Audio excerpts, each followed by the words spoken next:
তোমাকে পেয়ে ভুলে গিয়েছিলাম বাস্তবতার মর্ম, কিন্তু তুমি ছেড়ে গিয়ে বুঝিয়ে দিলে ধোকা দেওয়াই পুরুষদের কর্ম। আমারে নাকি তুমি এখনো ঘৃণা করো, আমি তো তোমারে ভুইলাই গেছি গা।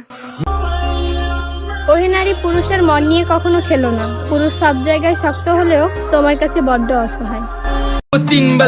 আই ডোন্ট কেয়ার তুমি সস্তা না দামি, কারণ তোমাকে চাই না আমি।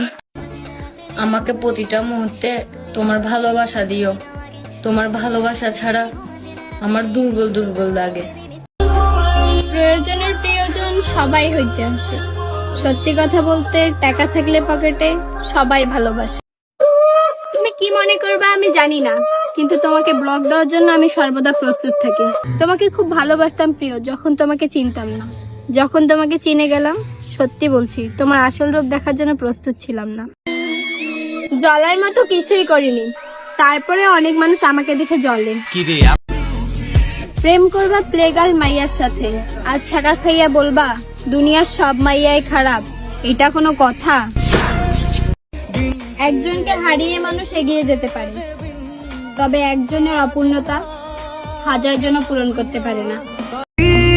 সবকিছু শেষে আমাকে বোঝার মতো আমার একটা ব্যক্তিগত মানুষ হোক।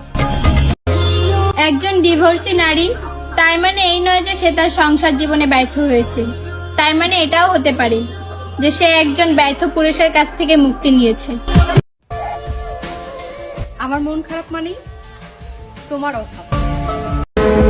জীবনে কাউকে ঠকাইনি, তবে নিজে ঠকেছি বহুবার। আচ্ছা, একটা কথা বলো তো, এই যে ছেড়ে যাওয়া, চলে আসা, কি আছে এতে? শুধু কলঙ্ক ছাড়া। দেরি হলেও বুঝে গেছি, আসলে স্বার্থ ছাড়া কেউ বন্ধুত্ব রাখে না। সব ছেলেকে ইগনোর করা আমি, কেন জানি না তারাই শুধু ইগনোর করতে পারি না। তোমাকে ভোলার ক্ষমতা আমার নেই, হাজার কষ্টের মাঝেও তোমাকেই মনে পড়ে। মানুষ অতীত হয় না, অতীত হয় সময়। অতীতের পতিত সময়ে মানুষ হয় ইতিহাস।